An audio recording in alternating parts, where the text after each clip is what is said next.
யாத்திராகம புஸ்தகம் 13வது அதிகாரம் 17வது வசனத்தை.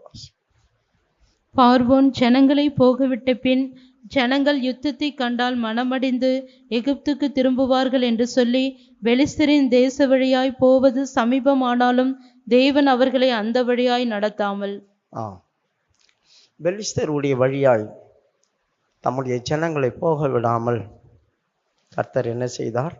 வேறு வழியாய் வழி நடத்தினார். இப்பொழுது நாம் தொடர்ந்து இந்த பெலிஸ்தர்களை பற்றியும் பெலிஸ்தர்களுடைய தெய்வங்களை பற்றியும் தான் நம்ம படிச்சுட்டு வரோம். இந்த பெலிஸ்தியர்கள் இந்த கானானை சுற்றி 5 நாடுகளாக இருந்தாங்க. அதில் இந்த பகுதி காட்சாவும் அந்த பகுதி 4 ஏதோமியர் தேசம் வரைக்கும் அஸ்தரோத், அஸ்கலோன் அப்படிப்பட்டதான தேசங்கள் 5 ராஜாக்கள். பெலிஸ்தியர்கள் ஒரே ஒரு ராஜா இல்லை, 5 ராஜாக்கள்.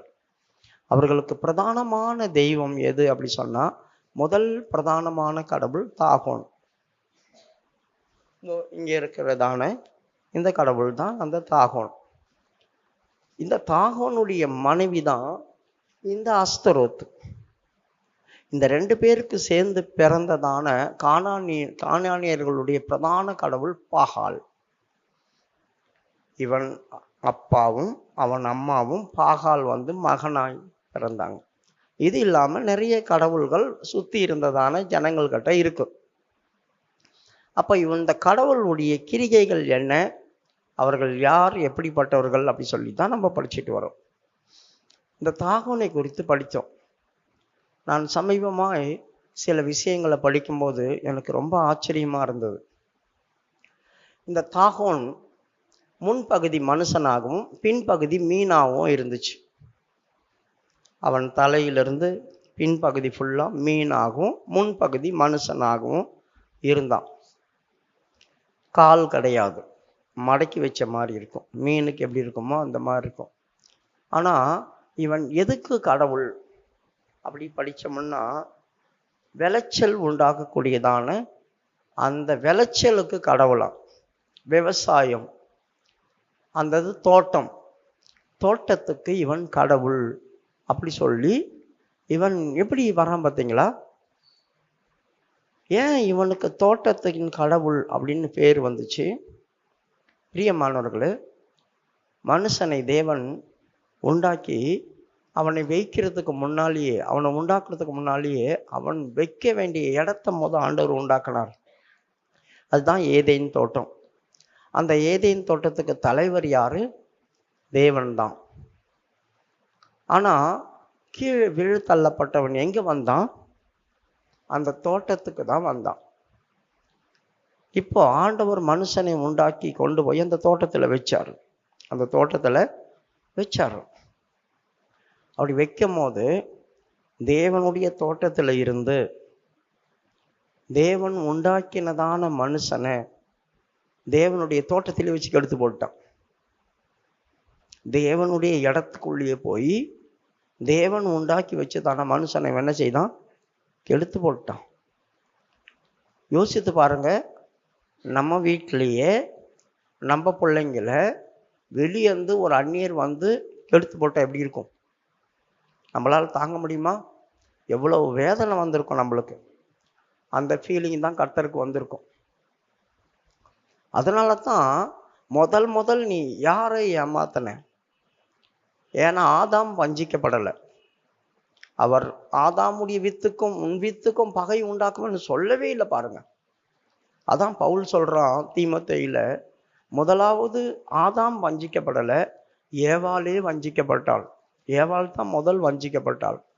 ஆதாம் பிற்பாடு அவள் மூலியமாக தான் வஞ்சிக்கப்பட்டாள். அதனால தான் ஆண்டவர் ஆதியாகமத்தில் 3:15 சொல்றார், ஸ்திரியின் வித்துக்கும் உன் வித்துக்கும் பகை உண்டாக்குவேன், அவர் உன் தலையை நசுக்குவார், நீ அவருடைய குதிங்காலை நசுக்குவாய் அப்படி சொல்லி சில காரியங்களை சொல்றார் ஆண்டவர். அப்போ ஸ்திரீயின் வித்துக்கும் உன் வித்துக்கும் அப்படி சொன்னா, ஸ்திரீவுடைய சந்ததிக்கும் உன்னுடைய சந்ததிக்கும். எது வரைக்கும் இந்த ஸ்திரியோட அந்த வல்லமை போராடிச்சு தெரியுமா? எது வரைக்கும்? வெளிப்படுத்தல் விசேஷம் 12வது அதிகாரம் அந்த கர்ப்பவதியா இருந்து வருத்தப்பட்டு அலர்னா பார்த்தீங்களா? ஏதேன் தோட்டத்துல தொடங்குனது வெளிப்படுத்தல் விசேஷம் வரைக்கும் அவன் ஸ்திரியோடு போராடிட்டே தான் இருந்தான். வெளிப்படுத்தல் 12:2. அவள் கர்ப்பவதியாயிருந்து பிரசவ வேதனை அடைந்து பிள்ளை பெறும்படி வருத்தப்பட்டு அலறினாள். கீழே அப்பொழுது வேறொரு அடையாளம் வானத்திலே காணப்பட்டது. 7 தலைகளையும் 10 கொம்புகளையும் தன் தலைகளின் மேல் 7 முடிகளையும் உடைய சிவப்பான பெரிய வலுசர்ப்பம் இருந்தது. அதன் வால் வானத்தின் நட்சத்திரங்களில் 1/3 பங்கை இழுத்து அவைகளை பூமியில் விழத்தள்ளிற்று. பிரசவ வேதனைப்படுகிற அந்த ஸ்திரீ பிள்ளை பெற்றவுடனே அவளுடைய பிள்ளையை பட்சித்து போடும்படிக்கு அந்த வலுசர்ப்பம் அவளுக்கு முன்பாக நின்றது. பாத்தீங்களா? ஸ்திரீயின் இடத்துல தான் அது நிக்குது. பிரியமானவர்களே, இந்த வால்ல நட்சத்திரத்துல 1/3 பங்கு இழுத்து கீழே தள்ளுறது அப்படி சொல்லியிருக்கு இல்லையா? இன்னும் மணவாட்டி உருவாக்கப்படலை. அவள் 12 நட்சத்திரம் உள்ள கிரீடம் அணிஞ்சிருந்தா. அப்படின்னா அப்போஸ்தலருடைய உபதேசத்தின் கீழ் இருந்தா. அவள் சூரியனை அணிந்திருந்தா, நீதியை அணிந்திருந்தா. அவள் சந்திரன் மேல் நின்றா. கிருபை அவளை தாங்கி நின்றது. நான் நிற்பதும் நிர்மூலமாகாதிருப்பதும் சுத்த கிருபை அப்படி சொல்ற மாதிரி கிருபை அவளை தாங்கி இருந்துச்சு. அவள் பிள்ளை பெறும்படியா வருத்தப்பட்டு அலறினாள். ஜெயம் எடுக்கிறதுக்காக போராடிட்டு இருக்கிற சபை அது. ஜெயம் எடுக்கிறதுக்காக போராடிட்டு இருக்கிறதான சபை அது. அவள் ஜெயம் எடுக்க விடாதபடிக்கு அந்த ஜெயத்தை விழுங்கும்படியாதான் பேய் அந்த எங்க நின்னுச்சு? அந்த ஸ்திரீக்கு நேரா நின்றுட்டு இருந்துக்குது. அப்போ இன்னும் சபை, அப்ப இந்த சபை இன்னும் வரல, இன்னும் மணவாட்டி உருவாக்கப்படலை, ஜெயம் கொண்ட ஆண் பிள்ளையும் இன்னும் உருவாக்கப்படலை. அப்ப இந்த நட்சத்திரங்கள் யாரு? அந்த நட்சத்திரங்களை 3ல் 1 அது வாழ்நாள தள்ளி போட்டுச்சு. அது யார்? அதான் இஸ்ரவேல்ல பிரபலமா இருந்தவங்க. இஸ்ரவேல்ல பிரபலமா இருந்த நிறைய பேர் அது என்ன செய்தது? ஆண்டவருடைய பிள்ளைகளை ஆண்டவருடைய வீட்டுக்குள்ளேயே அவங்கள ஏமாத்தி தன் வசப்படுத்தி அவங்கள வாளால கீழே தள்ளிடுச்சு. ஆனா ஜெயம் கொண்ட ஆண் பிள்ளை அது கையில சிக்கல. அவள் பிள்ளை பெற்றெடுத்தா. பிள்ளையோ தேவனுடைய சிங்காசனத்துக்கு போயிடுச்சு. ஆனாலும் இந்த ஸ்திரியை விட்டுட்டு அந்த வித்தை காலி பண்றதுக்கு அது போகுது. அதோடைய வித்தை காலி பண்றதுக்காக அது என்ன செய்யுது? நேரா சிங்காசனம் வரைக்கும் போகுது. அதனால்தான் 7வது வசனத்துல வானத்துல ஒரு சண்டை நடக்குது. யாருக்கு? மேகாவேலுக்கும் இந்த சாத்தானுக்கும். மேகாவேலை சேர்ந்த தூதர்களுக்கும் இந்த சாத்தானை சேர்ந்த தூதர்களுக்கும் சண்டை உண்டாச்சு. அப்ப இதே வானத்துக்கு வெளியே போய் வானத்துல சண்டை உண்டாச்சு. இந்த குழந்தையை விழுங்கும்படி அதை பின்தொடர்ந்து போச்சு. அதனால மீகாவேல் அங்க சண்டை போட ஆரம்பிச்சான். 7வது வசனம். வானத்திலே யுத்தம் உண்டாயிற்று. மிகாவேலும் அவனை சேர்ந்த தூதர்களும் வலுசர்பத்தோட யுத்தம் பண்ணினார்கள். வலுசர்பமும் அதை சேர்ந்த தூதரும் யுத்தம் பண்ணியும் ஜெயம் கொள்ளவில்லை. இந்த இடத்துல ஒரு பெரிய தோல்வி. அவனை வெட்டி என்ன செய்யறாங்க? கீழே தள்ளி வானத்துல அவனுக்கு இடம் இல்லாதபடி ஆக்கிட்டாங்க. எங்க ஆரம்பிச்சதான இது எந்த இடத்துல வரைக்கும் வருது பார்த்தீங்களா? எந்த இடம் வரைக்கும் வருது? ஜெயம் கொண்டதான ஆண் பிள்ளை இந்த பூமியிலேருந்து எடுத்து கொள்ளப்படுற வரைக்கும் போராடிட்டு இருந்துச்சு. அப்போ இந்த வலுசர்பம் யாருடைய காலையெல்லாம் நெசக்குச்சு? யாரை மூலியமெல்லாம் கர்த்தர் இதோடைய தலையை நெசக்கினார்? அதை கொஞ்சம் பார்ப்போம். முதலாவது ஆண்டவர், இப்ப படிங்க ஆதியாகம புஸ்தகம் 3வது அதிகாரம் 15வது வசனம். உனக்கும் ஸ்திரீக்கும் உன் வித்துக்கும் அவள் வித்துக்கும் பகை உண்டாக்குவேன். அவர் உன் தலையை நசுக்குவார், நீ அவர் குதிங்காலை நசுக்குவாய் என்றார். இதுதான் அந்த பிசாசுக்கு தேவன் கொடுத்ததான காரியம். பேய் எப்பவும் தேவனுடைய சந்ததி. அந்த ஸ்திரியின் வித்து அப்படி சொன்னா தேவனுடைய சந்ததி. அந்த தேவனுடைய சந்ததியை தொட்டுக்கிட்டே இருக்கும். ஆனா அவங்க மூலியமா இதோடைய தலை நசுக்கப்பட்டுக்கிட்டே இருக்கும். முதலாவது நான் கொஞ்சம் உங்களுக்கு 1 சாமுவேல் நியாயாதிபதிகளும் சில காரியங்களை எடுக்கிறேன். அது எப்படியெல்லாம் காலை நெசக்குச்சு, அவங்க எப்படியெல்லாம் தலையை நெசக்குனாங்க. ரொம்ப இம்பார்ட்டண்ட்டான காரியம் இது, நம்ம கண்டிப்பாக தெரிஞ்சுக்கணும். முதலாவது இஸ்ரவேலை இது அது காலை நெசக்க வந்துச்சு. எப்படி? இஸ்ரவேல் ஜனங்கள் எகிப்திலிருந்து புறப்பட்டு வந்து கானானுக்குள்ள இருக்காங்க. இந்த கானானுக்குள்ள இருக்கும்போது இந்த பெலிஸ்தர்களுடைய பிரதான கடவுள் தான் இந்த தாகோன்.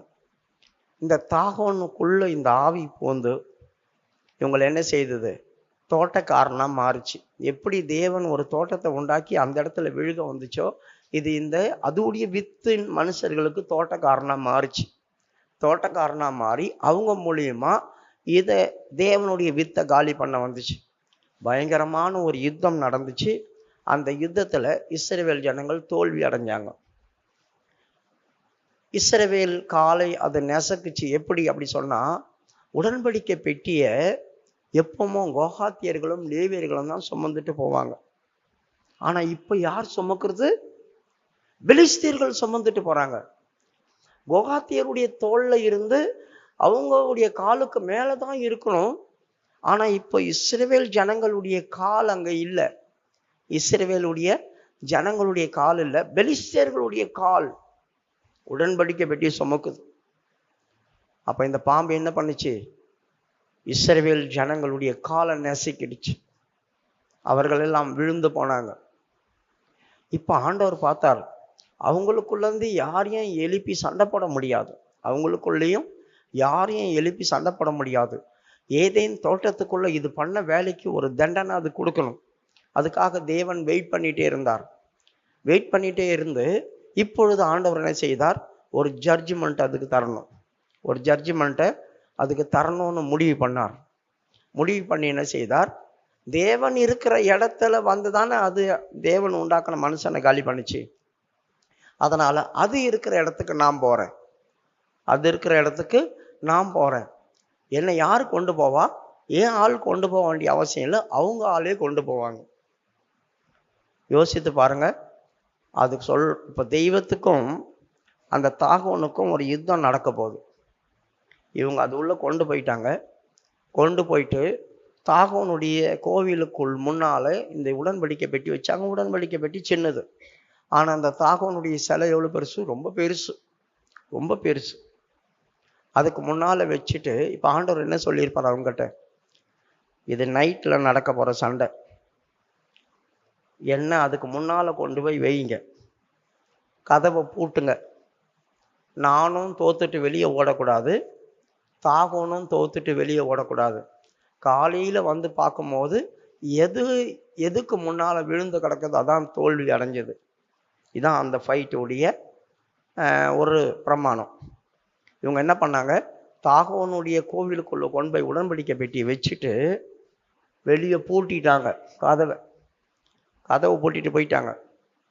அதிகாலையில வந்து பார்க்குறாங்க, சண்டை எது வரைக்கும் வந்திருக்குது, சண்டை எங்க முடிஞ்சிருக்குது, எப்படி முடிஞ்சிருக்குன்னு பார்க்கறதுக்காக அதிகாலையில வந்தாங்களாம். படிமா 5வது அதிகாரம், நியாயாதிபதிகள் 5வது அதிகாரம் 3வது வசனம். அஸ்தோத் ஊரார் மறுநாள் காலமே எழுந்திருந்து வந்தபோது, இதோ தாகோன் கர்த்தருடைய பெட்டிக்கு முன்பாக தரையிலே முகங்குப்புற விழுந்து கிடந்தது. நல்லா கவனிங்க. தாகோன் எதுவோ விழுந்து கடந்தது அப்படின்னு சொல்லாம கர்த்தருடைய பெட்டிக்கு முன்பாக முகங்குப்புற விழுந்து கிடக்குது. அதுதான் அதுல அங்க இருக்கிறதான ஒரு ஸ்பெஷல். அது எங்கேயோ விழுந்து கடந்தது அப்படின்னா அது பிரச்சனை இல்லை, அது எப்படியோ விழுந்திருக்கும். ஆனா கர்த்தருடைய உடன்படிக்கை பெட்டிக்கு முன்பாக தலகுப்புற விழுந்து கிடக்குது. கர்த்தருடைய உடன்படிக்கை பெட்டிக்கு முன்பாக தலகுப்புற விழுந்து கிடக்குது. அப்ப அது தோல்வி அடைஞ்சிருக்கு அந்த நைட்ல. இப்போ மறுபடியும் தூக்கி அதோடைய ஸ்தானத்துல வச்சாங்க. 2வது ரவுண்டு சண்டை. முதல் ரவுண்டு தோத்து போயாச்சு. 2வது ரவுண்டு சண்டை மறுபடியும் தூக்கி அதோடைய ஸ்தானத்துல வச்சு மறுபடியும் பூட்டிட்டு போயிட்டாங்க. அடுத்த நாள் அதிகாலமே வராங்க, சண்டை என்னமா முடிஞ்சிருக்குன்னு பாக்குறதுக்கு. படிமா மறுபடியும்.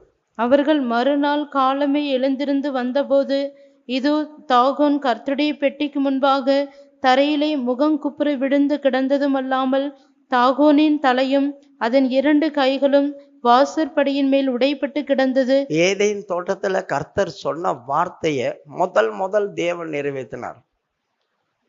அவள் வித்து உன் தலையை நசுக்கும், நீ அவங்க குதிங்கால பிடிப்ப. இப்போ இந்த மனுஷர்கள் இந்த ஆவி பெலிஸ்தருக்குள்ள பூந்த போது இஸ்ரவேலுடைய குதிங்கால் இல்லாம போச்சு. அவங்க சுமக்க வேண்டியதை இவங்க சுமந்தாங்க. இவங்க கால் தான் இப்ப இருக்கு. அப்போ இஸ்ரவேல் காலை அது நெசக்கிச்சு. ஆண்டவர் என்ன பண்ணார்? அதோடைய இடத்துக்குள்ளேயே போய் அதையே அடிச்சு தலையை உடைச்சார். முதல் நிறைவேறப்படுது ஒரு காரியம். யோசித்து பாருங்க, ஒரு பெரிய சிலைக்கு முன்பாக ஒரு சாதாரணமான ஒரு சின்ன பெட்டி தான் வருது. அது முகங்கொப்புற விழுந்தது இல்லாம அது தலை உடஞ்சி போச்சு. இனி அதோடைய ஸ்தானத்துக்கு அந்த தலை போகாது. உடஞ்சி போனதான அந்த தலை அதோடைய ஸ்தானத்துக்கு போகாது.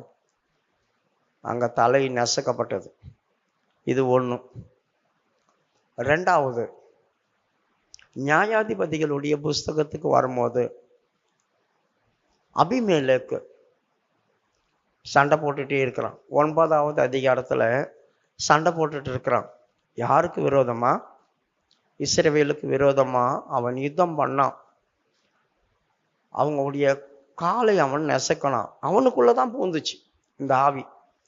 9வது அதிகாரத்துல ஒரு ஆவி போகுது, பொல்லாப்பை உண்டு பண்ணும் ஒரு ஆவி அந்த மனுஷர்களுக்குள்ளே புகுந்தது அப்படி சொல்லியிருக்கும்.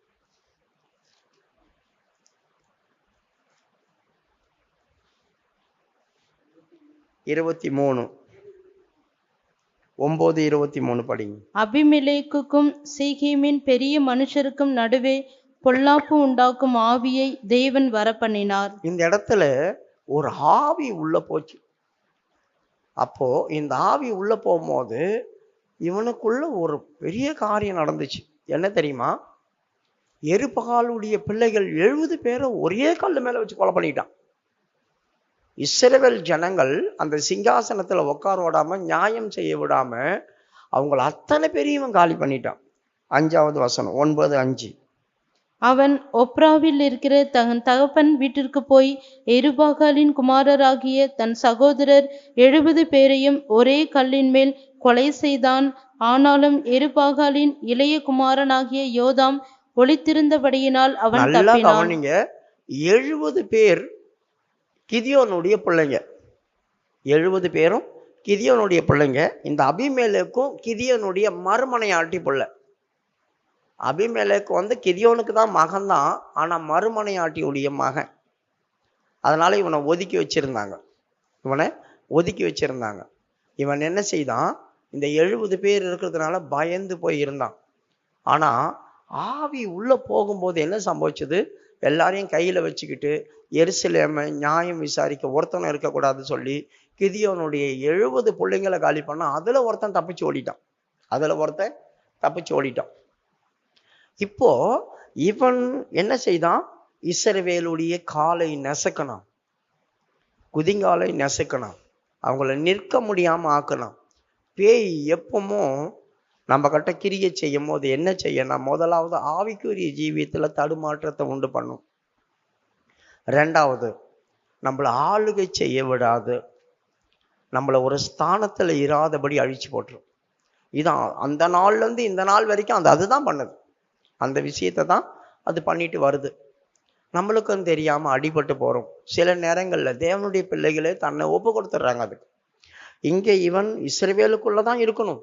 12 கோத்திரத்துல இவனும் ஒருத்தன். ஆனா மறுமனையாட்டி பிள்ளை. இவனுடைய ஜீவியம் சரியில்லாதனால அபிமெலேக் அப்படி சொன்னா என்ன அர்த்தம்?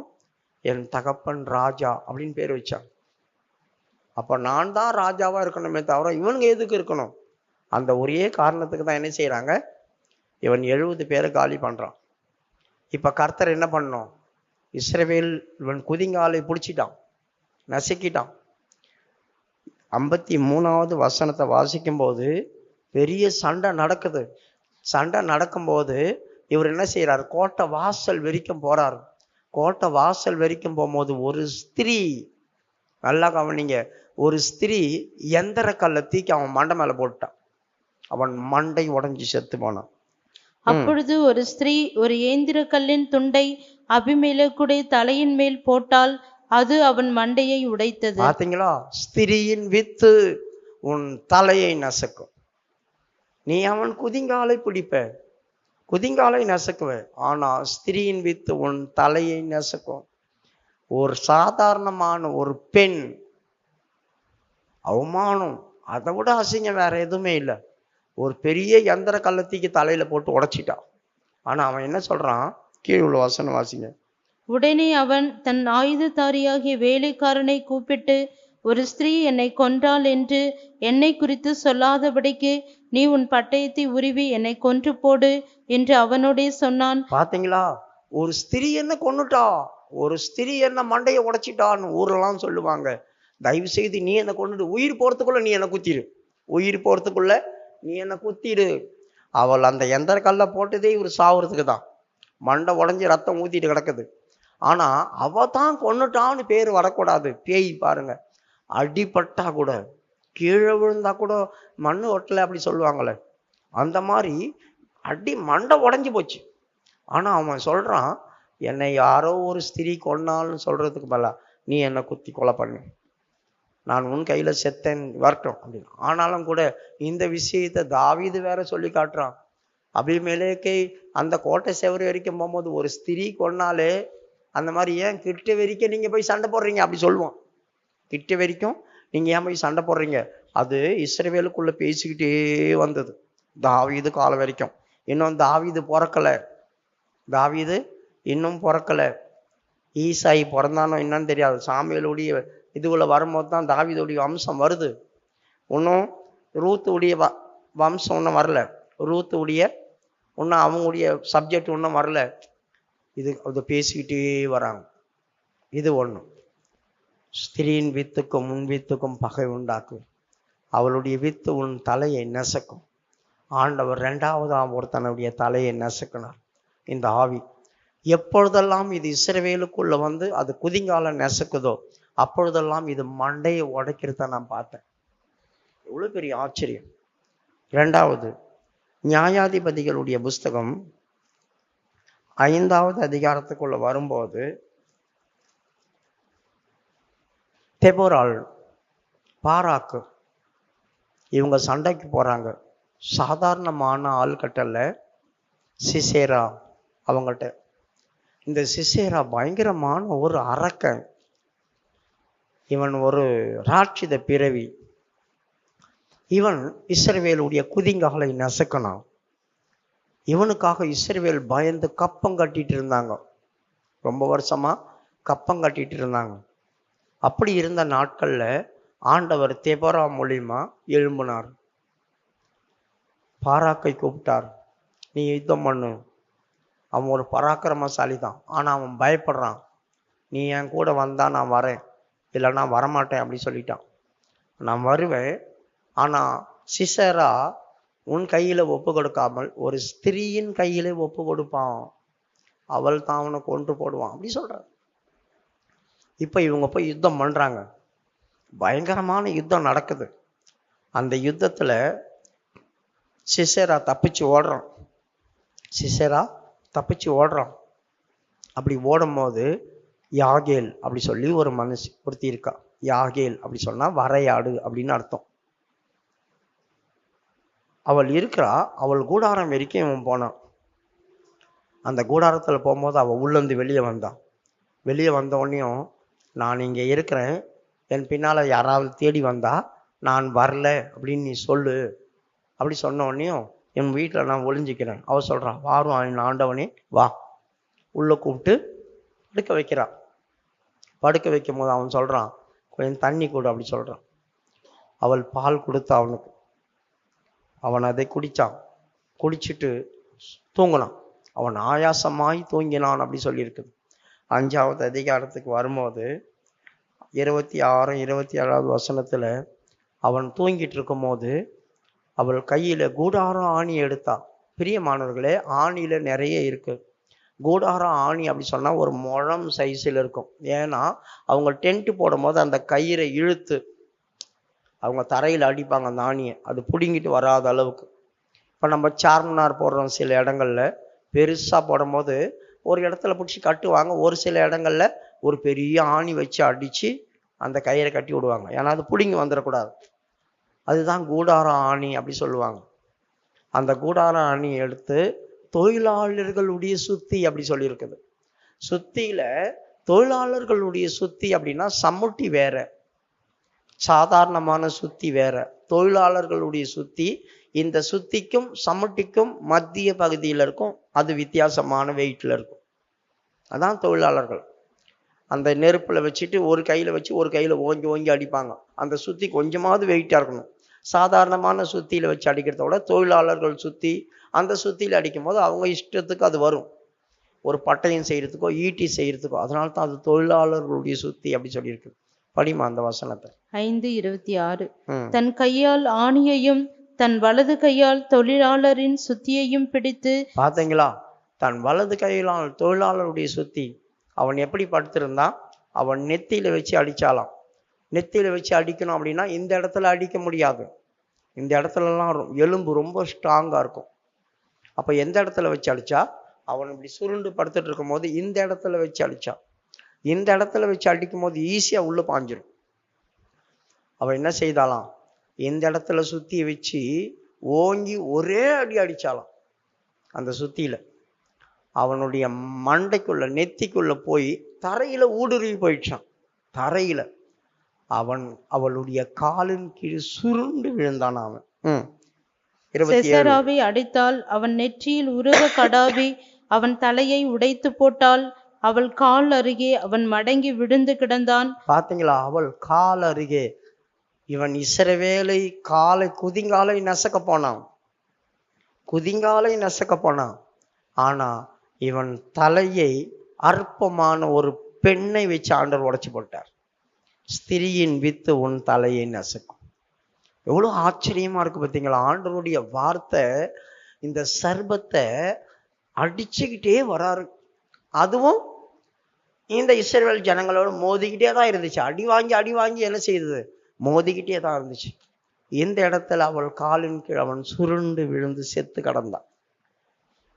ரெண்டாவது நெசக்கப்பட்டது. மூணாவதா இஸ்ரவேல் ஜனங்கள் பெலிஸ்தர் கையில மாட்டிட்டு ரொம்ப கஷ்டப்பட்டாங்க. அதுல வந்தவன் தான் கோலியாத். பிரியமானவர்களே, இந்த கோலியாத் 17வது அதிகாரத்துல வரும்போது இஸ்ரவேல் ஜனங்கள் பயந்தாங்க. அவனுடைய வார்த்தை கண்டே பயந்தாங்க. எல்லாருடைய காலையும் ஆட பண்ணிட்டாங்க. 11வது வசனம், 1 சாமுவேல் 17வது அதிகாரம் 11வது வசனம். சவுலும் இஸ்ரவேலர் அனைவரும் அந்த பெலிஸ்தீனுடைய வார்த்தைகளை கேட்டு கலங்கி மிகவும் பயப்பட்டார்கள். கலங்கி மிகவும் பயப்பட்டார்கள் அப்படி சொன்ன என்ன, நடுங்கி போயிட்டாங்க. ராஜாவில் இருந்து சாதாரணமான அடிமட்டத்தில் இருக்கிற மனுஷர்கள் வரைக்கும் ஆடி போயிட்டாங்க. அப்போ இந்த பெலிஸ்தருக்குள்ள இந்த ஆவி புகுந்த போது என்ன சம்பவிச்சது, இஸ்ரவேலுடைய குதிங்காலை அசைய பண்ணிட்டு ஸ்டெடி இல்லாம ஆக்கி விட்டுடுச்சு, குதிங்காலை நசுக்கிடுச்சு. இப்போ இந்த கோலியாத்தை அழிக்கிறதுக்கு, மண்டையை உடைக்கிறதுக்கு, நிர்மூலமாக்குறதுக்கு ஆண்டவர் யாரை செலக்ட் பண்ணாரு, இதுவரைக்கும் யுத்தத்துக்கே போகாதவனை, இதுவரைக்கும் யுத்தத்துக்கே போகாத ஒருத்தனை, ஆடு மேய்ச்சிட்டு இருக்கிற ஒருத்தனை தேவன் எப்படி அடிக்கிறாரு பாருங்க பிசாச. அவன் ஒரு பலவான், அவன் பலவான். ஆனா ஒரு பலவீனமான ஒருத்தனை கூப்பிட்டு, இதுவரைக்கும் சண்டையே செய்யாத ஒரு ஆளை கூப்பிட்டு, அற்பமாய் கத்தி இல்லை, ஈட்டி இல்லை, ஒன்றை இல்லை, ஒரு சாதாரணமான கல்லை கொண்டு வந்து அடிச்சு போட்டான். அது எவ்வளவு கேவலம். எந்த அளவுக்கு அவனை ஒடுக்க முடியுமோ அந்த அளவுக்கு ஆண்டவர் இஸ்ரவேல் ஜனங்களை வச்சு கேவலப்படுத்தினார். இப்ப 32வது வசனத்தை வாசிக்கும் போது தாவீது சொல்றான், இவன் நிமித்தம் ஒருவனுடைய இருதயமும் கலங்காதிருப்பதாக, இவனோட நான் போய் யுத்தம் பண்ணுவேன் அப்படி சொல்றான். 17:32. தாவீது சவுலை நோக்கி, இவன் நிமித்தம் ஒருவனுடைய இருதயமும் கலங்க வேண்டியதில்லை, உம்முடைய அடியானாகிய நான் போய் இந்த பெலிஸ்தீனோட யுத்தம் பண்ணுவேன் என்றான். பாத்தீங்களா, இவன் நிமித்தம் ஒருவனுடைய இருதயம். அப்போ எல்லாருடைய இருதயமும் கலங்கி போய் குதிங்கால கடிச்சிட்டாங்க, குதிங்கால நசுக்கி விட்டுட்டான். அவங்களால நிக்க முடியல, அலறி சாகுறாங்க. இரவும் பகலும் 40 நாள் வந்து இவங்களோட போராடிட்டு கிடக்கலாம். இரவும் பகலும் 40 நாள் வந்து போராடிட்டு கிடக்கலாம். என்ன பண்றது? இப்ப கர்த்தர் ஒருத்தனை தேர்ந்தெடுத்தார். இவனை கொண்டு அவன் தலையை நசுக்கிறான். அவன் போனான், 5 குழாங்களை எடுத்துட்டு வந்தான். இவன் அவனை பார்த்து அற்பமா எண்ணினான். தடியோடு வந்திருக்கிறாய், நான் என்ன நாயின்னு நினைச்சியா? ஏன்னா இவனுக்கு பரிசைகளை சுமக்கிறதான ஆட்கள் இவன் கூட இருக்கிறாங்க. இவனுடைய ஈட்டி வித்தியாசமானது, இவனுடைய ட்ரெஸ் வித்தியாசமானது, எல்லாம் வித்தியாசமானது. ஆனா கர்த்தர் என்ன செய்தார்? கொஞ்ச நேரத்துக்குள்ளோ அந்த கல் இவன் நெத்தியில புதைஞ்சி போற அளவுக்கு ஆக்கி விட்டுட்டார். முதலாவது அவன் மண்டை உடைஞ்சது. அவன் முகம் குப்புறதான் விழுந்தான். மெல்லாக்க கூட விழல. தாவீதுக்கு முன்பாக முகம் குப்புற விழுந்து போனான். தாவீது என்ன செய்தான்? ஓடி போய் அவனுடைய பட்டயத்தை எடுத்து அவன் கழுத்தை வெட்டினான். எப்படி இருக்கு பாருங்க. இவங்கிட்ட கத்தியும் இல்லை, ஒன்றும் இல்லை. கோலியாத்துடைய பட்டயத்தை எடுத்து அவன் கழுத்தை வெட்டிட்டான். வெட்டி எருசலேமுக்கு கொண்டு வந்துட்டான். அதை வெட்டி என்ன செய்தான்? எருசலேமுக்கு கொண்டு வந்துட்டான். கோலியாத்துக்கு தாவீதுக்கு அப்புறமா அவன் தலையை நசுக்குனது யார் தெரியுமா? கர்த்தராகிய இயேசு கிறிஸ்து தான். அதனால தான் தாவீதின் குமாரனேன்னு கூப்பிட்டாங்க இயேசுவை. கொல்கோதாவில் போய் ஆண்டவரை சிலுவையில் அரைஞ்சாங்களே, எதுக்கு கொல்கோதாவில் போய் அவரை சிலுவையில் அறையணும்? கொல்கோதா கபால ஸ்தலம், அது பேர் மண்டை ஓடு ஸ்தலம் அப்படின்னு. எப்போ அதுக்கு மண்டை ஓடு பேர் வந்துச்சு? கொல்கோதா அப்படின்ற பேர் கூடிய அர்த்தம் என்ன? ஏன் அந்த இடத்துக்கு கொல்கோதான்னு வந்துச்சு? தாவீது அந்த பெலிஸ்தனுடைய தலையை ஊருக்குள்ள கொண்டு போனான். எருசலேமுக்குள்ள கொண்டு போய் ஒரு இடத்துல கொண்டு போய் அந்த தலையை அப்படி வச்சான். அந்த ஊர்ல இருக்கிறதான ஸ்திரீகள் என்ன தெரியுமா செய்தாங்க? கல்லுகளும் மண்கட்டிகளையும் கொண்டு வந்து அவன் தலையில போட்டாங்க. எங்களையா நீ நெசக்க வந்த? எங்களையா நீ நிந்தித்த? இஸ்ரவேலை நிந்தித்த அப்படி சொல்லி அவன் மேல மண்ணை கொட்டி ஒரு பெரிய கோபுரமாக்கினான். அது சுண்ணாம்பு பாறையா மாறுச்சு. ஏன்னா இஸ்ரவேல்ல அந்த எல்லா இடங்களையும் இப்பயும் நீங்க ஒலிவா மலை கட்ட பண்ண அது சுண்ணாம்பு பாறை தான். செதுக்கி எடுத்துடலாம். மண் வளம் அந்த அளவுக்கு இருக்காது. இவர்கள் போட்ட கல்லும் மண்ணும் சுண்ணாம்பு பாறை கட்டி இறுகி போச்சு. அது ஒரு சின்ன குன்று மாதிரி ஆச்சு. அது பேர் கோலியாத் மண்டை. அதான் கொல்கோதா அப்படி சொன்னாங்க. நாள்பட்ட விஷயத்துல தான் அது கொல்கோதாவா மாறுச்சு. அதுக்கு முன்ன வரைக்கும் அது கோலியாத்துடைய மண்டை. அங்கதான் இயேசு கிறிஸ்து கொண்டு போய் சிலுவையில. தாவீதுக்கு அப்புறமா அவன் தலையை ஆண்டவர் நெசக்குனது எப்போன்னா கல்வாரியில வச்சு என்ன செய்தார்? நெசக்கினார். இதுக்கு நடுவுல ஒரு சம்பவம் நடந்துச்சு. என்ன சம்பவம் தெரியுமா? இஸ்ரவேலுக்குள்ள புகுந்து தேவன் தெரிந்தெடுக்கப்பட்டதான ஒருத்தனை அந்த அந்த சர்வம் பிடிச்சது. அவன் தான் சவுல். இப்ப சவுலுக்குள்ள இந்த ஆவி பொந்தது. 16வது அதிகாரம் 14. கர்த்தருடைய ஆவி சவுலை விட்டு நீங்கினார். கர்த்தரால் வரவிடப்பட்ட ஒரு பொல்லாத ஆவி அவனை கலங்க பண்ணி கொண்டிருந்தது. இவன் தலையை நசுக்கணும், இவனே தேர்ந்தெடுத்துக்கிட்டான் ஒரு ஆவிய. இப்ப இந்த ஆவி கலங்க பண்றது இல்லாம யார காலி பண்ண பார்க்குது? தேவன் தேர்ந்தெடுத்து அபிஷேகம் பண்ணப்பட்டதான தாவீத. தேவன் தேர்ந்தெடுத்து அபிஷேகம் பண்ணப்பட்ட தாவீத 40 வருஷமா விரட்டி தேடிக்கிட்டே இருந்துச்சு. தேவனும் மௌனமா இருந்தார். நிறைய நேரங்கள்ல தாவீது கையில அவன் அகப்பட்டான். கொல்றதுக்கு சான்ஸ் கிடைச்சது. ஆனாலும் அவன் கொல்லல. இவனை தேவன் ஒரு நேரத்தில் அபிஷேகம் பண்ணி இருக்கிறார். தேவன் அபிஷேகம் பண்ணினவன் மேல் நான் கை போடுவதில்லை. யாரோ ஒரு சத்துரு அவனை கொல்லட்டும், இல்லைன்னா அவனே செத்து போகட்டும். அப்படித்தான் தாவீது தீர்மானம் பண்ணி வச்சிருந்தான். யோசித்து பாருங்க. தேவனும் மௌனமாகவே இருந்தார். நேரம் வந்தது. 31வது அதிகாரத்துக்குள்ள வரும்போது இப்போ இவன் செத்து போனான். யாரு? சவுல் செத்து போனான். சவுல் செத்து போகும்போது ஆண்டவர் என்ன தெரியுமா செய்தார்? இஸ்ரவேலுக்குள்ள வந்து இஸ்ரவேலுக்குள்ளேயே ஒருத்தனை பிடிச்சி அபிஷேகம் பண்ணப்பட்டவனை கொல்ல பார்த்த இல்லையா? அதனால பெலிஸ்தேரை வெட்டி இவன் தலையை வெட்டிட்டார். பெலிஸ்தேரை வெட்டி இவன் தலையை வெட்டிட்டார். 9வது வசனம் 31:9. அவன் தலையை வெட்டி அவன் ஆயுதங்களை எடுத்துக்கொண்டு தங்கள் 8ல படிங்க.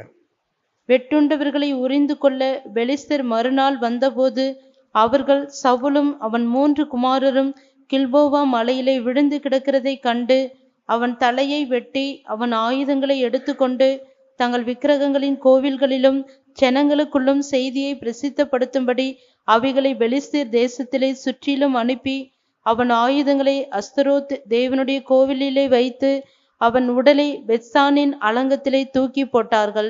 நல்ல கவனிங்க. அவனுடைய வஸ்திரங்களையும் ஆயுதங்களையும் எடுத்துட்டு போனவர்கள தலையை வெட்டி எடுத்துட்டான். தலையை வெட்டி எடுத்துட்டான். அப்போ இவனுக்குள்ள அந்த ஆவி பூந்து இஸ்ரவேலை காலி பண்ணி அபிஷேகம் பண்றப்பட்டவனை இதை அழிக்க நினைக்கும் போது என்ன பண்ணார் ஆண்டவர்? தாவீதுடைய குதிங்காலத்தான் இவன் நெசக்க போனான். அவன் காட்டுக்கு ஓடினான். ஊருக்குள்ள இல்லை, தான் வீட்லேயும் இருக்க முடியல, தான் வீட்லேயும் இருக்க முடியல. அவன் வீட்டில் இல்லாம தன்னுடைய சொந்த தேசத்துக்குள்ள இல்லாம அலைஞ்சு திரிஞ்சிட்டு கிடந்தான் காட்டுக்குள்ள. அப்ப இவன் காலை நெசக்கிட்டான். அவனுடைய கால் ஒரு இடத்துல இல்லாம அலைஞ்சிட்டு கிடந்துச்சு, ஸ்திரம் இல்லாம.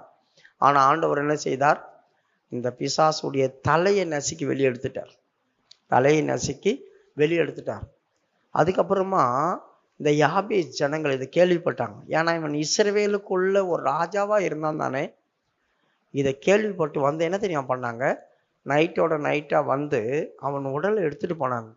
எடுத்துட்டு போய் என்ன தெரியுமா பண்ணாங்க? அவன் உடலை தகனம் பண்ணாங்க. எந்த ராஜாவுடைய உடலையும் தகனம் பண்ணவே இல்லை. ஆனா சவுலுடைய உடம்ப தகனம் பண்ணாங்க. 12வது வசனம். அவர்களிலே பலசாலிகள் எல்லாரும் எழுந்து முழுதும் நடந்து போய் பெத்சானின் அலங்கத்தில் இருந்த சவுலின் உடலையும் அவன் குமாரரின் உடல்களையும் எடுத்து யாபேசுக்கு கொண்டு வந்து அவைகளை அங்கே தகனம் பண்ணி. நல்லா கவனிங்க. அங்கே அவனுடைய உடலை தகனம் பண்ணாங்க. எதுக்காக அவன் உடலை எரிச்சாங்க? காரணம் என்ன? அசுத்தாவி அவனுடைய எலும்புகள் அவனுடைய சரீரத்துக்குள்ள இருந்துச்சு. அசுத்தாவி அவன் சரீரத்துக்குள்ள இருந்துச்சு. அதனால அவனை கொண்டு போய் ராஜாக்கள் மத்தியில புதைக்க கூடாது. ராஜாக்களுடைய கல்லறையில புதைக்க கூடாது. ராஜாக்களுடைய கல்லறையில புதைக்க கூடாது. அதனால என்ன பண்ணாங்க? அவனை அப்படியே கொண்டு போய் கொளுத்திட்டாங்க. சரீரம் முழுவதும் எரிஞ்சதுக்கு என்ன அர்த்தம் தெரியுமா? அந்த சத்ருடைய சகல காரியமும் அவனுக்குள்ள வந்து சுத்திகரிக்கப்பட்டது. அக்னினால சுத்திகரிச்சாங்க. அதன் பிறகுதான் அந்த எலும்பை எடுத்து கொண்டு போய் ஒரு கர்வாலி மரத்துக்கு புதைச்சாங்க. அது கூட ராஜாக்கள் புதைக்க வேண்டிய இடத்துல புதைக்கல. கீழே 13வது வசனம். அவர்களுடைய எலும்புகளை எடுத்து யாபேசில் இருக்கிற தோப்பிலே அடக்கம் பண்ணி. யாபேசில் இருக்கிற ஒரு தோப்பிலே அடக்கம் பண்ணி சொல்லி இருக்குது. 1 நாளாகம புஸ்தகம் 10வது அதிகாரம் 12வது வசனத்துல அவனுடைய எலும்புகளை கொண்டு போய் ஒரு கர்வாலி மரத்தின் கீழ் அடக்கம் பண்ணாங்க அப்படி சொல்லியிருக்கு.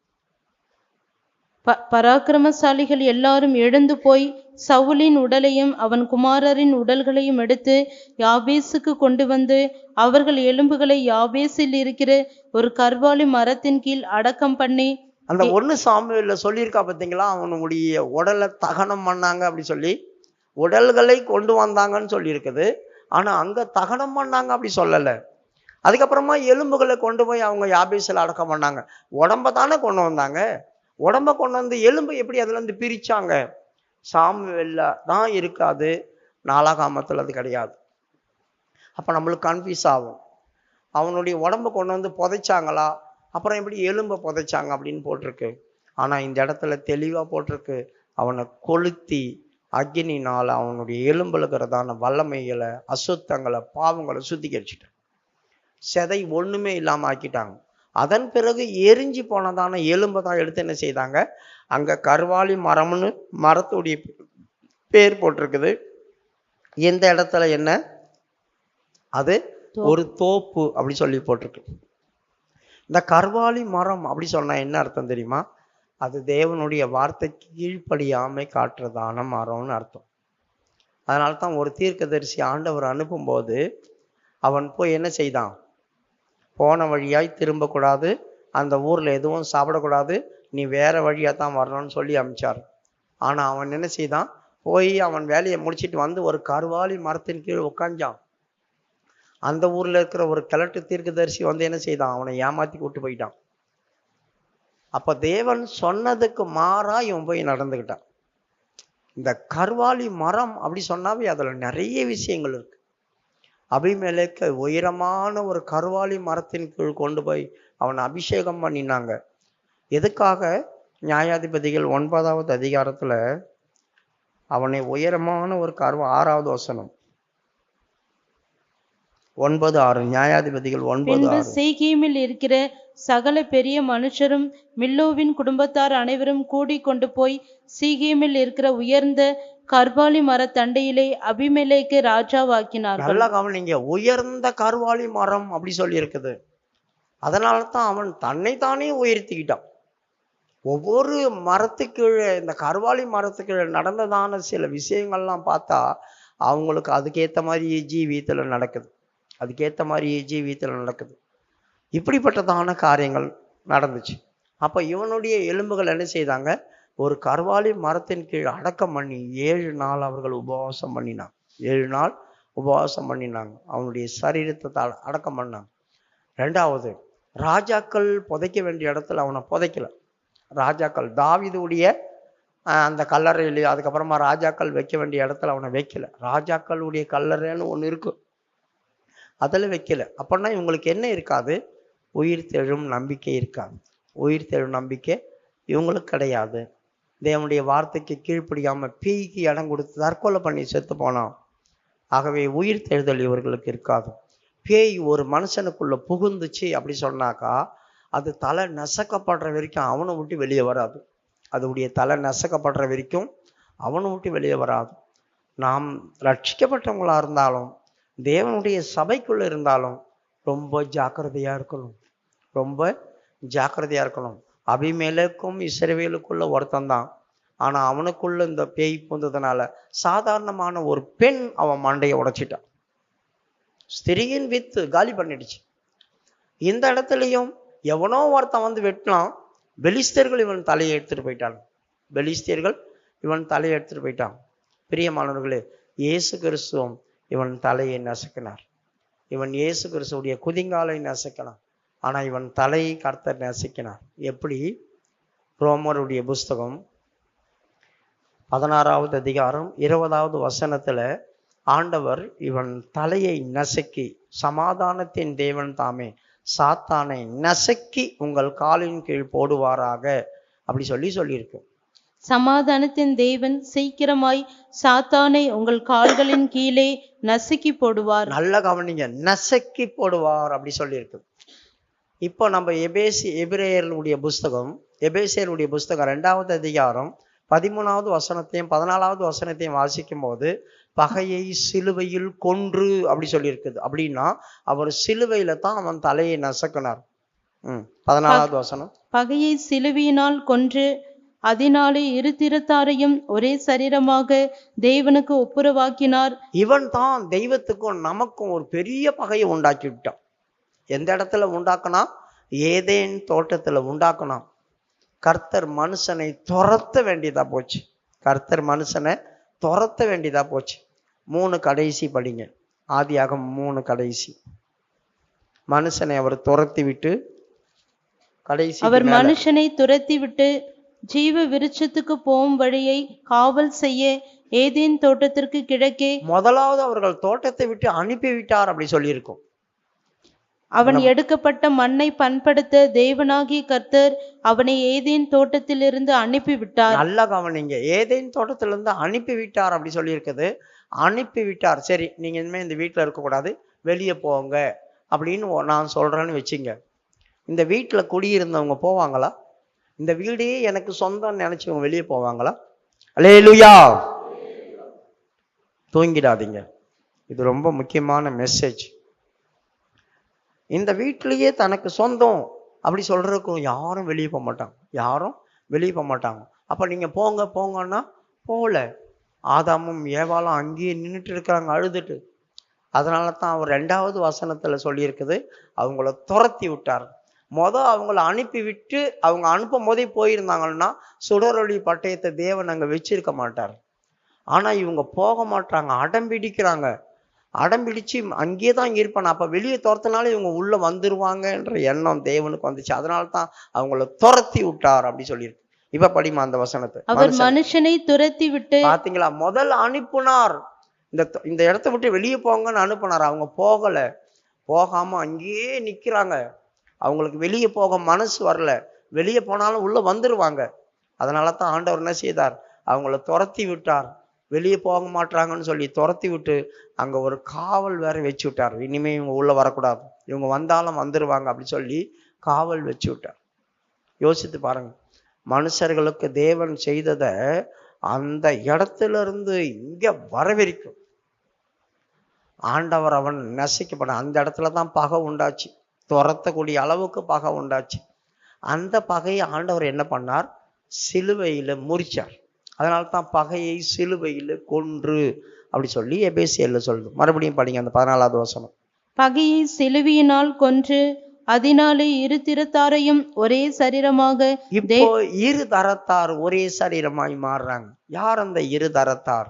ஒன்னு பரலோகத்தில் இருக்கிற தேவன், இன்னொன்னு பூமியில இருக்கிறதான மனுஷர்கள் நாம். அதனால்தான் 20வது வசனத்தை அது கீழ் உள்ள கொலோசியர் 1:20 படிங்க.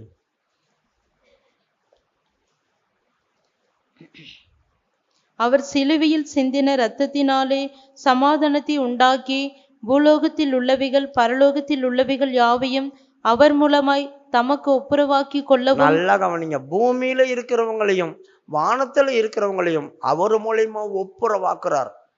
அப்போ இந்த ஒப்புரவு எப்ப ஆகணும், இந்த பகையே சிலுவையில் ஆண்டவர் கொன்னு தீர்த்தி ஆகணும்.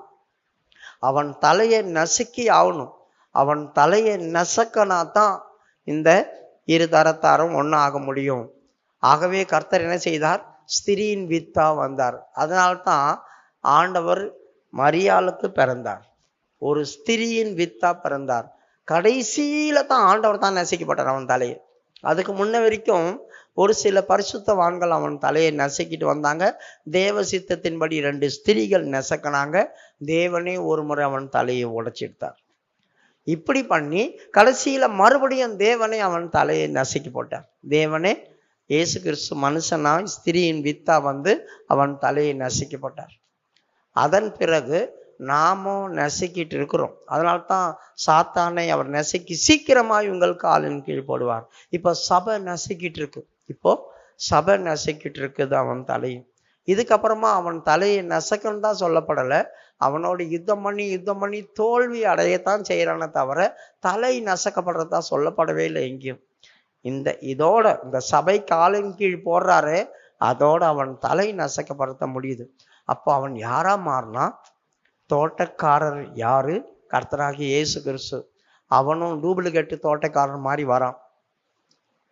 மரியாள் அந்த கல்லறையில் அழுதுட்டு இருக்கும் போது இயேசு வந்து கூப்பிட்டார் பார்த்தீங்களா, மரியாளே ஸ்திரியை ஏன் அழுகிறாய்? அவ என்ன தெரியுமா சொல்றா, ஆண்டவரை தோட்டக்காரன் என்று எண்ணி என் எஜமானை வைத்த இடத்தை எங்கேயாவது பார்த்தீங்களா, சொல்லுங்க நான் எடுத்துக்கிறேன் அப்படி சொல்றா பார்த்தீங்களா. அந்த தோட்டக்காரர் யாரு, கர்த்தராகி இயேசு கிறிஸ்து தான். இவனும் தன்னை தோட்டக்காரனா மாத்திக்கிட்டான். அதனால்தான் ஒரு தோட்டக்காரனாய் வந்த அவன் தலையை நசுக்கினார் ஆண்டவர். அதனால்தான் அவரை புது தோட்டத்துல ஒரு கல்லறையில வச்சாங்க. அவர் உயிர் தெழும்போது அவன் தலை முற்றிலுமா நசுக்கப்பட்டார். அவள் சிலுவையின் மேல் வெற்றி சிறந்தார் அப்படி சொல்லி ஜெயிச்சிட்டார். ஏன்னா சிலுவையில மாட்டப்பட்டவங்க யாருமே உயிரோடு வந்ததா சரித்திரம் இல்லை, இவர் வெளியே வந்துட்டார். அதனால்தான் சிலுவையில் அவர் வெற்றி சிறந்தார். இந்த பேயுடைய தலை ஆண்டவர் நசுக்கி போட்டார். பிரியமானவர்களே, இந்த அஸ்தரோத்துக்கிட்ட போனதான யாரும் மிஞ்சி வரவே இல்லை. இதை கிட்ட யார் போய் மாட்டிருந்த, மறுபடியும் சாலமோன் போய் மாட்டினான். யார் அவன்? தேவனிடத்திலிருந்து ஞானம் பெற்றவன், தேவனிடத்திலிருந்து மிகுந்த ஞானம் பெற்றவன். 1 ராஜாக்களுடைய புஸ்தகம் 11வது அதிகாரம் 5வது வசனத்தை வாசிங்க. சாலமோன் வயது சென்றபோது சாலமோன் சீதோனியரின் தேவியாகிய அஸ்தரோத்தையும் அம்மோனியரின் அருவருப்பாகிய மில்கோமையும் பின்பற்றினான். நல்லா கவனிங்க, தாவீதுடைய வம்சத்துல வந்ததான ஒருத்தன். தாவீது எப்படிப்பட்டவனா இருந்தான்? அவனுக்குள்ள நிறைய பாவங்கள் இருந்தா கூட ஒரு நிமிஷம் கூட தெய்வத்தை அவன் மறக்கல. தெய்வத்தை துதிக்கிறத மறக்கல. தெய்வத்துக்கு துரோகம் பண்ணல. அந்நிய தெய்வர்களுடைய பேரை கூட என் வாயினால சொல்ல மாட்டேன்னு சொன்னவன். அந்நிய தேவர்களுடைய பேரை கூட என் வாயினால நான் சொல்ல மாட்டேன் அப்படி சொல்லி தீர்மானம் பண்ணி பிரதிஷ்டியாய் வாழ்ந்த ஒரு மனுஷன். அவனுக்கு பிறந்ததான ஒண்ணு கெட்டு சீரழிஞ்சு கிடக்குது. இத்தனைக்கும் கர்த்தர் அவங்களுக்கு எவ்வளவு பெரிய ஞானத்தை கொடுத்திருக்கார், எவ்வளவு பெரிய ஞானத்தை கொடுத்தார். ஆனா இவனுடைய ஸ்திரீகள் இவனை வழுகி போக பண்ணினார்கள். இவனுடைய ஸ்திரீகள் இவனை வழுகி போக பண்ணினாங்க. அவன் இருதயம் கர்த்தரை விட்டு வழுகி போயிடுச்சு. அவனுடைய இருதயம் கர்த்தரை விட்டு வழுகி போயிடுச்சு. அதனால்தான் எபிரேயருடைய புஸ்தகம் 3வது அதிகாரத்தில் ஆண்டவர் சொல்றார், இவர்கள் எப்பொழுதும் வழுகி போகிற இருதயம் உள்ளவர்கள் என்று நான் எண்ணி என் இளைப்பாறுதல் இவர்கள் பிரவேசிப்பதில்லை என்று கோபத்திலே நான் ஆணையிட்டேன் அப்படி சொல்லி சத்தியம் பண்ணிட்டார் ஆண்டவர். எபிரேயருடைய புஸ்தகம் 3:10.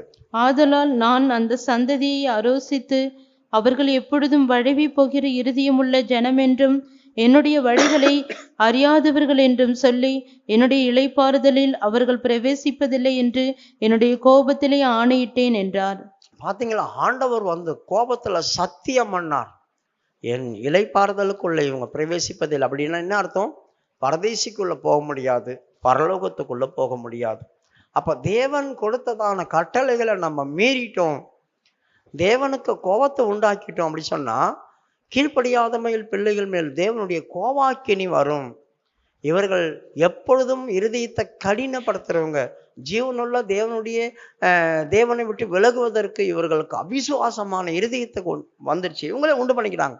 5 விதமான இருதயம் அந்த 3வது அதிகாரத்துல சொல்லியிருக்கு. ஒன்று கடின இருதயம், ஒன்று கீழ்ப்படியாத இருதயம், ஒன்று வழுகி போகிற இருதயம், ஒன்று அவிசுவாசமான பொல்லாத இருதயம்.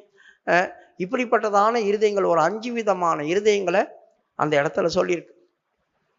அப்போ இந்த 5 விதமான இருதயமும் நமக்குள்ள உண்டாகும் காணப்படும் அப்படி சொன்னா இது நம்மள கொஞ்சம் கொஞ்சமா தேவனை விட்டு பிரிச்சு பிரிச்சு பிரிச்சு பிரிச்சு வெளியே கொண்டு போயிடும். தேவனை விட்டு பிரிச்சு பிரிச்சு வெளியே கொண்டு போகும். இஸ்ரவேல் ஜனங்களுடைய இருதயம் கூட அப்படிதான் வெளியே போச்சு, கர்த்தரை விட்டு விலகி போகக்கூடிய அளவுக்கு. ஓசியாவுடைய புஸ்தகம் 6வது அதிகாரம் 1வது வசனத்தை வாசிங்க. கர்த்தரிடத்தில் திரும்பவும் வாருங்கள், நம்மை பீறினார், அவரே நம்மை குணமாக்குவார், நம்மை அடித்தார், அவரே நம்முடைய காயங்களை கட்டுவார். கீழே உள்ள வசனம். 2 நாளுக்கு பின்பு அவர் நம்மை உயிர்ப்பிப்பார். இந்த ஜனங்கள் ஏற்கனவே வெளியே போயிட்டாங்க. இவர்கள் இருதயம் எப்பொழுதும் வழுகி போகிற இருதயம் என்று எண்ணி, அப்போ இவர்கள் இருதயம் வெளியே போயிடுச்சு. ஆனா இவர்களுக்கு அடி வாங்கின பேரு தான் உணர்வு வருது. நம்ம அடிச்சார் ஆண்டவர், அவரே நம்மளை காய கட்டும், ஆண்டவர்கிட்ட போவோம், யார் அடிக்கிறாங்களோ அங்க போவோம் அப்படி சொல்லி வந்தாங்க. பிரியமானவர்களே, நாம் சரியான விதத்துல இல்லைன்னா இந்த பேய் நம்முடைய இருதயத்துக்குள்ள வந்துடும். இயேசு கிறிஸ்து கூட இருந்தவனையே அவனை இருதயத்தை மயக்கி விட்டுச்சு, தெரியுங்களா? யோவானுடைய சுவிசேஷத்துல யூதாசுடைய இருதயத்தை அது தூண்டினது அப்படி சொல்லியிருக்கோம்.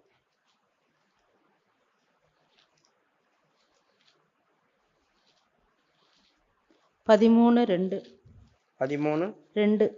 சீமோனின் குமாரனாகிய யூதாஸ் கரியோத்து அவரை காட்டி கொடுக்கும்படி பிசாசானவன் அவன் இருதயத்தை தூண்டின பின்பு. நல்லா கவனிங்க, பேய் எடுத்தவனே உனக்குள்ள போறாது. அது என்ன செய்யும்? உன் இருதயத்தை தூண்டிட்டு இருக்கும் வெளியே இருந்து. யூதாஸ் இயேசு கூடயே தான் இருந்தான், ஆனா அவன் இருதயத்தை தூண்டுச்சு. அவன் அது இடம் கொடுத்தான். இடம் கொடுத்த போது என்ன தடிமா நடந்துச்சு? அவனுக்கு உள்ள பூந்துச்சு அது. லூக்கா 22:3 படிங்க. லூக்கா 22:3. அப்பொழுது 12 ஒருவனாகிய ஸ்காரியோத் என்னும் மறுபேர் கொண்ட யூதாசுக்குள் சாத்தான் புகுந்தான். நல்லா கவனிங்க, எடுத்தவனே அது போர்ல இருதயத்தை தூண்டுச்சு. இருதயத்தை தூண்டுச்சு, இவன் இடம் கொடுத்தான், உள்ள பூந்துருச்சு. நாம கூட எடுத்தவனையும் பேய் போறாது. நாம இருதயத்தை கடினப்படுத்தி கீழ்ப்படியாம காட்டி வழுகி போய் கர்த்தருடைய வசனத்துக்கு ஏற்றுக்கொள்ளாம தேவனுடைய ஊழியக்காரனுடைய பேச்சுக்கு அசட்டை பண்ணி எதிர்த்து நிற்கும் போதெல்லாம் உன் இருதயம் கடினப்படுது, உன் இருதயம் வழுகி போகுது. நடத்தி இப்போ ஒன்று சொன்னதுதான், அதில் மாத்தமே நீ கொண்டு வரக்கூடாது. எந்த விசுவாசியா இருந்தாலும் சரி, நீ மாத்தமே கொண்டு வரக்கூடாது. அப்படி மாற்றணும். இப்போ எங்களுக்கு சென்ட்ரல் பாஸ்டர் ஒரு காரியத்தை சொல்கிறாருன்னா அதை மாற்றினா எங்களை வைப்பாரா? இங்கே யோசித்து பாருங்க. இந்த சபையிலே வைக்க மாட்டாங்க. உடனடியாக எனக்கு ட்ரான்ஸ்ஃபர் போட்டு வெளியே கொண்டு போயிடுவாங்க. வேற எங்கெல்லாம் கொண்டு போய் பனிஷ்மெண்ட் மாதிரி கொடுப்பாங்க எனக்கு. ஒரு சீப் பாஸ்டர் இருந்தாலும் சரி தான், சென்ட்ரல் பாஸ்டர் உடைய சீப் பாஸ்டர் சொல்கிறத சென்ட்ரல் பாஸ்டர் கேட்கலாம். அந்த சென்ட்ரல் அவங்கள வைக்க மாட்டாங்க. அவங்கள அங்கேருந்து தூக்கிட்டு போய் வேற இடத்துல ஊழியமே கொடுக்க மாட்டாங்க. எங்கன்னா ஒரு இடத்துல கொடுப்பாங்க, அவங்க இருக்கிற இடத்துல ஊழியம் செய்துக்கணும், வெளியே ஊழியம் கிடைக்காது. அப்போ இந்த இருதயம் கொஞ்சம் மாறுச்சுன்னா கூட, கர்த்தருடைய கட்டளைக்கு கொஞ்சம் கீழ்ப்படியாம காட்டினா கூட, நான் சொல்றதை விட்டுட்டு நீங்க வேற ஒரு காரியத்தை பண்ணாலும் அங்க மரணம் சம்பவிக்கும். அதான் கீழ்ப்படியாதது. எலிசா ஒரு முறை ஒரு பஞ்ச காலத்துல கூழு தான் காசை சொன்னான். கூழு காசும் போது அவங்க பானை எடுத்து வச்சு கூழு காசுனாங்க. ஆனா என்ன தெரியுமா நடந்துச்சு? ஒருத்தன் வெளியே போனான். ஒருத்தன் வெளியே போய் பேய் கொம்பட்டி காயை பார்த்தான். அது என்னதுன்னு அவனுக்கு தெரியாது. அதை மடி நிறைய பறிச்சுட்டு வந்தான். அதை வெட்டி கூழில் போட்டான், ருசியா இருக்கும் அப்படி சொல்லி. என்ன சம்பவிச்சது? அந்த கூழ் காசி முடிஞ்சது. அதுக்கப்புறமா பாத்திரத்துல வார்த்தாங்க.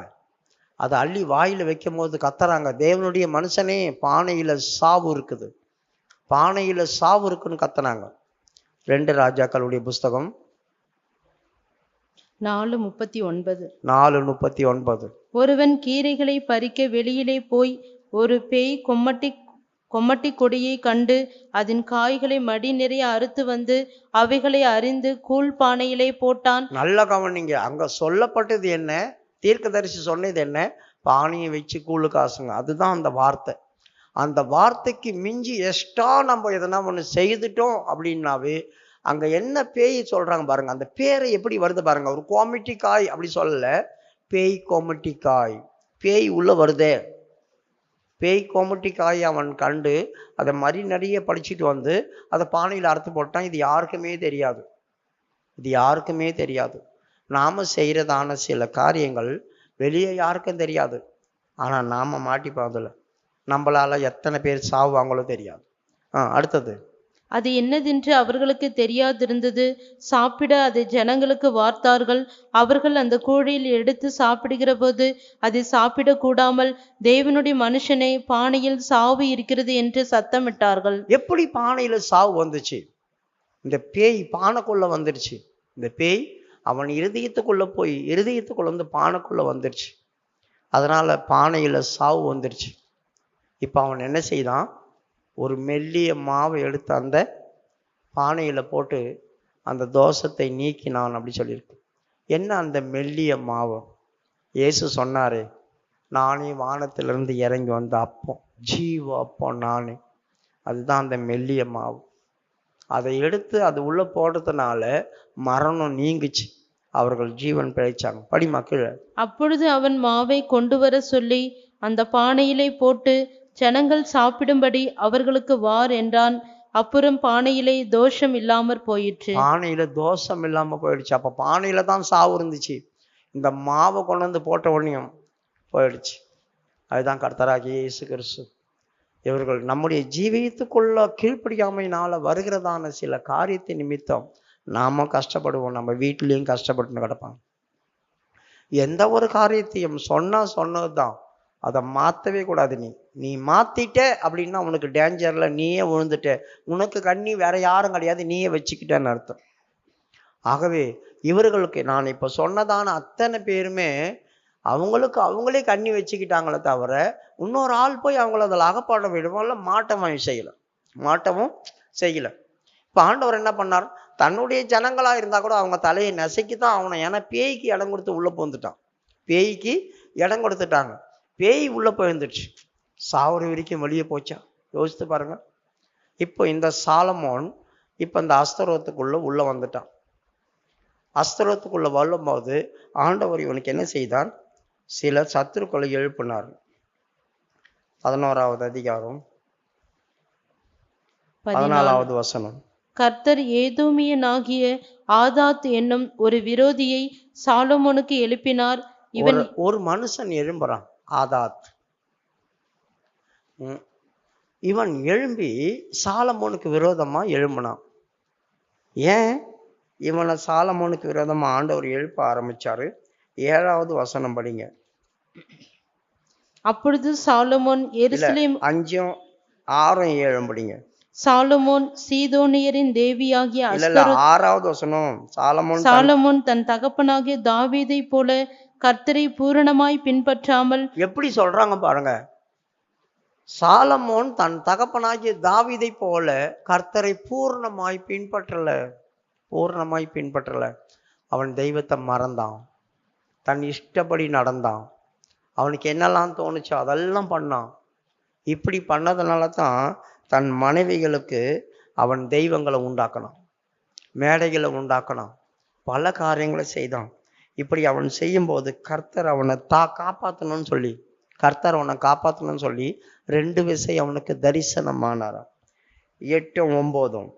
இப்படி தங்கள் தேவர்களுக்கு தூபம் காட்டி பலியிடுகிற அந்நிய ஜாதியாரான தன் ஸ்திரீகள் எல்லாருக்காகவும் செய்தான். ஆகையால் இஸ்ரவேலின் தேவனாகிய கர்த்தர் சாலொமோனுக்கு 2 விசை தரிசனமாகி அந்நிய தேவர்களை பின்பற்ற வேண்டாம் என்று கட்டளையிட்டிருந்தோம். யோசித்து பாருங்க. சில நேரங்களில் நம்மளுக்கு சொப்பனம் தராரு ஆண்டவர், தரிசனம் தராரு. எதுக்குன்னா உன்னை காப்பாத்துறதுக்கு தான். நீ போய் ஏதோ ஒரு வலையில மாற்ற, நீ போய் ஏதோ ஒரு வலையில சிக்கிற. இன்னைக்கு நம்மளுக்கு எல்லாருக்குமே, இந்த சபையில இருக்கிறவங்களுக்கே இப்போ என்னன்னா தான் நான் பாஸ்டர் ஆயிட்டாங்க. இந்த சபையில இருக்கிறவங்கள வெளியே இருந்து பாஸ்டர்மார் வராங்க, அது வேற விஷயம். அவங்களுக்கு கர்த்தர் அந்த ஊழியத்தை கொடுத்துருக்கிறார், அவங்க அந்த ஊழியம் செய்யறாங்க. ஆனா இந்த சபையில இருக்கிறவங்களுக்கே இப்போ மண்டையில என்ன ஏறி இருக்குன்னா நான் பாஸ்டர், நான் இப்ப பிரசங்கம் பண்ணலாம், கூட்டம் நடத்தலாம், எல்லாம் நடத்தலாம். யோசித்து பாருங்க ஊசியாவுடைய கெதி என்னன்னு. ஆசாரியர்கள் உயிரோடு இருக்கும் போதே இவர் செய்யறதான காரியங்கள்லாம் எல்லாம் நல்லா நடக்குதுன்னு தூப கலசத்தை கையில் எடுத்துட்டார். தூப கலசத்தை கையில் எடுத்துட்டு நேரம் உள்ள போயிட்டார். ஆசாரியன் வந்து சொல்றான், ஏய் ஊசியாவே, இது உனக்கு ஆசீர்வாதமா லபியாதியா? நீ இந்த மாதிரி செய்யக்கூடாது, வெளியே போ, மீறுதல் செய்தீர். அதை சொன்ன உடனே அவனுக்கு கோபம் வந்துச்சு ஆசாரியன் மேலேயே. ஆசாரியன் மேல கோபம் வந்து ஆசாரியனை திட்டுறான். அவன் நெத்திய பாக்குறாங்க ஆண்டவர், அவன் நெத்தியில குஷ்டரோகத்தை உண்டு பண்ணிட்டார். 2 நாளாகம புஸ்தகம்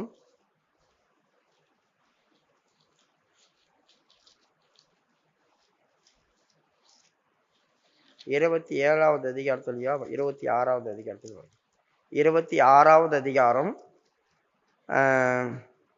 16 வாசிங்க.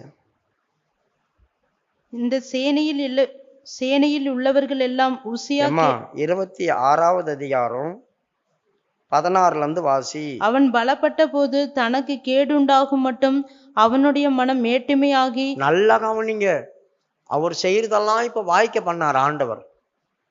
வாய்க்க பண்ண உடனே இப்ப அவருக்கு மனம் மேட்டிமை வந்துச்சு.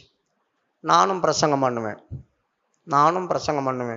நானும் கூட்டம் எடுப்பேன், எனக்கும் ஜாமனை தெரியும், நானும் எல்லார் தலையிலும் போய் கையை வச்சிருவேன். சீக்கிரமாய் ஒருவனுடைய தலையிலும் கை வைக்க கூடாதுன்னு சொல்லியிருக்கு. சீக்கிரமாய் ஒருவனுடைய தலையிலும், எங்களையே மூப்பன் ஆவர் வரைக்கும் கையை வைக்க கூடாதுன்னு தான் சொல்லுவாங்க சென்டர் பாசருங்க. மூப்பன் ஆவர் வரைக்கும் யார் தலையிலும் நீ கையை வைக்க கூடாதுன்னு சொல்லுவாங்க.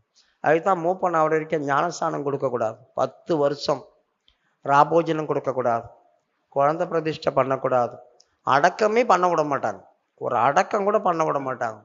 எவ்வளவு பயபக்தியா இருக்கணும். ஏன்னா பேய் உள்ள போந்துடும். நம்ம ஊழியம் பண்றோன்னு போய் பேய் உள்ள போந்துடும். அப்போ இவருக்கு வந்து பாருங்க, எல்லாம் அனுகூலமாயிட்டு வரும்போது தனக்கே மேட்டிமை உண்டாக்குறதுக்கு பண்ணாராம் இவரு. தேவனாகிய கர்த்தருக்கு விரோதமாக மீறுதல் செய்து தூப பீடத்தின் மேல் தூபம் காட்ட கர்த்தருடைய ஆலயத்திற்குள் பிரவேசித்தான். பாத்தீங்களா எவ்வளவு துணிகாரம் உள்ள வருது. ஏன் நிறைய பேர் அடிபட்டு சாவறோம் இந்த நாட்கள்ல? உன்னை விசுவாசியா வச்சிருந்தா நீ விசுவாசி தான்.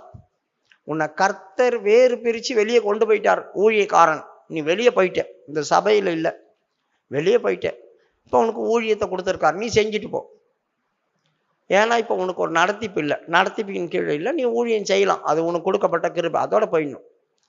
ஆனால் இந்த சபைக்குள்ளே இருக்கும்போது நீ தூப கலசத்தை கையில் எடுத்துக்கிட்டு தேவாலயத்துக்குள்ளே போய் நானும் பாஸ்டர் தான் பிரசங்கம் பண்ணேன், யார் தலையிலே போய் லபக லபகுன்னு கையை வைக்கிற, நீ போய் வேத வசனத்தை எடுத்து பேசுகிற, துர்மார்க்கனுக்கு என் வசனத்தை எடுத்து உரைக்க யார் கொடுத்தது அவனுக்கு அதிகாரம்? யார் கொடுத்தது? நான் வானத்தில் இருக்கிற, நீ பூமியில் இருக்கிற. ஒரு ஏரியா ஜபம் எடுக்கிறவங்களுக்கே எவ்வளோ பயபக்தியாக இருக்கணும்னு நான் சொல்லிட்டு இருக்கிறேன். இப்போல்லாம் ஒரு ஏரியா ஜபம் நடத்துகிற லீடரே எப்படி இருக்கணும்? நீ ஒரு இடத்துல போய் கூட்டம் நடத்துறது பெருசு இல்லை, அதுக்கேற்ற தகுதி உனக்கு இருக்குதா? அதை நாங்கள் எவ்வளோ சொல்லித்தரோம். நமக்குள்ளே எவ்வளோ குறை இருக்குது, அதெல்லாம் சரிப்படுத்துகிறோமா? அடுத்தவங்களை குறை சொல்கிறோம் இல்லையா, நம்மளை நம்ம சரிப்படுத்துகிறோமா? இதெல்லாம் நம்ம பார்க்கணும். அப்போ இவர் என்ன செய்கிறார்? நேராக உள்ளே பூந்துட்டார், தூப கலசத்தை கையில் பிடிச்சிட்டு. யார் செய்ய வேண்டிய வேலை? ஆசாரியன் செய்ய வேண்டிய வேலை. அடுத்தது 17. ஆசாரியனாகிய அசரியாவும் அவனோட கூட கர்த்தரின் ஆசாரியரான பராக்கிரமசாலிகளாகிய 80 பேரும் அவன் பிறகே உட்பிரவேசித்து ராஜாவாகிய உசியாவோடு எதிர்த்து நின்று, உசியாவே, கர்த்தருக்கு தூபம் காட்டுகிறது உமக்கு அடுத்ததல்ல. நல்ல கவனிங்க, சில விஷயம்தான் நீ பண்ணலாம், எல்லா விஷயத்தையும் நீ பண்ண முடியாது. இதெல்லாம் பண்றது உனக்கு அடுத்தது கிடையாது. இது நீ செய்ய வேண்டிய டியூட்டி வேற, நீ இப்படி செய்யக்கூடாது. நம்ம தெரியாம போய் வேற சபையிலலாம் பிரசங்கம் பண்ணிட்டு வந்துடுவோம். தெரியாம வேற சபையில் போய் பிரசங்கம் பண்ணிட்டு வந்துடுவோம். வேற பாஸ்டர் கூட ஐக்கிய வச்சுப்போம். அங்கே போய் நானும் பிரசங்கம் பண்ணுறேன், நானும் ஒரு ஊழியக்காரன் தான் அப்படி சொல்லி, நாங்கள் பாஸ்டர் அப்படி சொல்லிவிட்டு, நீயே நெத்தியில் ஒட்டிப்பியா பாஸ்டர்னு நான் கேட்குறேன். நீயே நெத்தியில் ஒட்டிப்பியா? அடி வாங்கி சொத்துருப்பீங்க, பார்த்துங்க. அதுக்கு தான் இந்த வசனம் உங்களுக்கு சொல்கிறது. அப்போது இது காட்டுறது உனக்கு அடுத்ததல்ல, இது காட்டுறது உனக்கு அடுத்ததல்ல. அடுத்தது, தூபம் காட்டுகிறது பரிசுத்தமாக்கப்பட்ட ஆரோனின் குமாரராகிய. நல்லா கவனிங்க, தூபம் காட்டுறது பரிசுத்தமாக்கப்பட்ட ஆட்கள் செய்ய வேண்டிய வேலை. நீ அந்த அளவுக்கு பரிசுத்தமா இருக்கியா? ஒரு சிலர் வெளியே குடும்பத்தோட ஊழியம் செய்கிறாங்க, அது அவங்களுக்கு கொடுக்கப்பட்ட கிருபை, அது அவங்களுக்கு கொடுக்கப்பட்ட கிருபை. அந்த கிருபையில் அவங்க செய்கிறாங்க. உனக்கு அந்த கிருபை கொடுக்கப்பட்டிருக்கா? அந்த கிருபை கொடுக்கப்பட்டிருந்தா நீ இங்கே இருக்க மாட்டிய, வெளியே போயிடுவே தானா? இன்னைக்கு எத்தனை பேர் நம்ம சபையிலேருந்து வெளியே போய் பாஸ்டர் சொல்கிறாங்க, வெளியே போயிடுவாங்களே, உள்ளே வரமாட்டாங்க. அதுக்கப்புறம் உள்ளே வர பிடிக்காது. உள்ளே இருக்கிற வரைக்கும் கர்த்தருடைய பலத்த கரத்தில் நீ காணப்படணும். அப்படி இல்லை, கர்த்தருடைய கரத்துலேருந்து விழுகிறது எவ்வளோ பயங்கரமாக இருக்குமே அப்படி சொல்லியிருக்கு. எவ்வளோ பயங்கரமாக இருக்குங்க. அப்புறம் கேட்டால் நான் பிரசவம் பண்ணுவேன், நான் அந்த கூட்டம் எடுப்பேன், நான் இந்த கூட்டம் எடுப்பேன். எடுத்து தான் இந்த கதியில் இருக்கிறீங்க. பார்த்துங்க, எடுத்து தான் இந்த கதியில் இருக்கீங்க. பரிசுத்தமாக்கப்பட்டவங்க தான் செய்யணும். பரிசுத்தமாக்கப்படுறவங்க செய்ய வேண்டியதான காரியத்தை மட்டும்தான் செய்யணும், எல்லாத்தையும் உள்ள போறக்கூடாது.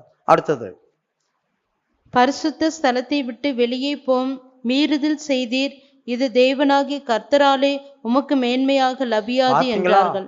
இவன் என்ன நினைச்சான்? எல்லாத்தையும் பண்றதுக்கு ஆண்டவர் அனுமதிக்கிறார், இதையும் நம்ம பண்ணிடுவோம். மீறுதல் செய்தீர், வெளியே போகும்போதோ இது உனக்கு ஆசீர்வாதமா லபியாது. அவனுக்கு என்ன வந்துச்சு தெரியுமா?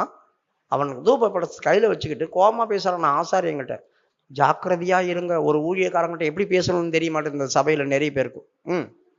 அப்பொழுது உசியா கோபம் கொண்டான். அவன் தூப கலசத்தை தன் கையிலே பிடித்து ஆசாரியரோட கோபமாய் பேசுகிற போது, ஆசாரியங்கிட்டே டென்ஷன் ஆகி பேசுறாங்க, ஒரு ஊழியக்காரங்கிட்டே டென்ஷன் ஆகி பேசுறாங்க. காரணம் என்ன? அவங்களுடைய நிலவரம் அந்த மாதிரி ஆகிப்போச்சு, ஊசா மாதிரி ஆகிப்போட்டாங்க. ஆசாரியனுக்கு முன்னாலே வந்து டென்ஷனாக பேசுறது, ஆசாரியனுடைய காரியத்துக்கு முன்னாலே எதிர்த்து நிற்கிறது, இதெல்லாமே இங்கே நடக்குது பாருங்க வேதத்தில். அவன் ஆசாரியனிடத்துல கோபமாய் பேசும்போது, ஆசாரியருக்கு முன்பாக கர்த்தருடைய ஆலயத்திலே தூபபீடத்தின் முன் நிற்கிற அவனுடைய நெற்றியிலே குஷ்டரோகம் தோன்றிற்று. எப்படி அங்க வசனம் இருக்கு பாருங்க, ஆசாரியனுக்கு முன்பாக தூபபீடம் பக்கத்துல அவன் நெத்தியில என்ன பிடிக்குது? குஷ்டரோகம் பிடிக்குது. அந்த அந்த மெயின் கராப்ட், அந்த மெயின் பேய் உள்ள பூடுது. அப்பதான் மண்டைக்குள்ள பேய் பூந்துச்சுன்னா அவன் யோசித்து பாருங்க, மண்டைக்குள்ள பேய் பூருது, அவனுடைய நெத்தியில குஷ்டரோகம் பிடிச்சது. அவனுக்கே தெரியுது தேவன் தன்னை அடிச்சார் அப்படி சொல்லி. இவங்க குஷ்டரோகம் பிடிச்சவங்களுள்ள வைக்கக்கூடாது, தீட்டது. ஆசாரியர்கள் உங்களை வெளியே அனுப்ப பார்க்குறாங்க. ஆனா அவன் தன்னை அடிச்சார் ஆண்டவர்னு சொல்லிட்டு அவனே ஓடுறான் வெளியே தீவிரமா. பிரதான ஆசாரியனாகிய அசரியா சகல ஆசாரியரும் அவனை பார்க்கும்போது, இதோ அவன் தன் நெற்றியிலே குஷ்டரோகம் பிடித்தவன் என்று கண்டு அவனை தீவிரமாய் அங்கே இருந்து வெளிப்பட பண்ணினார்கள். கர்த்தர் தன்னை அடித்ததினால் அவன் தானும் வெளியே போக தீவிரப்பட்டான். நல்லா கவனிங்க, இதுக்குள்ள இருந்து ஆண்டவர் யாரையாவது ஒருத்தரை அடிச்சிட்டார் அப்படி சொன்னா அவன் சாவர வரைக்கும் உள்ள வர முடியாது. அதை புரிஞ்சுக்க, சாவர வரைக்கும் உள்ள வர முடியாது. அப்படி ஒரு ஆள் வெளியே போய் உள்ள வருதுன்னா இறக்கத்தினால உள்ள வந்துடுச்சு. ஒரு ஆள் போய் வெளியே போயிடுச்சு, இந்த சபையை விட்டு வெளியே போய் உள்ள வருதுன்னா கர்த்தர் அவங்களுக்கு இறக்கம் பாராட்டி இருக்கிறார், அவங்களுக்கு மன்னிப்பு கொடுத்துருக்கிறார், அதனால உள்ள கொண்டு வந்து சேர்த்துக்கிட்டார். ஆனா இங்க இவன் அடி வாங்கின்னு ஓடனான் பார்த்தீங்களா, அவனே ஓடுறான் வெளியே. அவனே வெளியே போன பேர் என்ன நடந்தது தெரியுமா?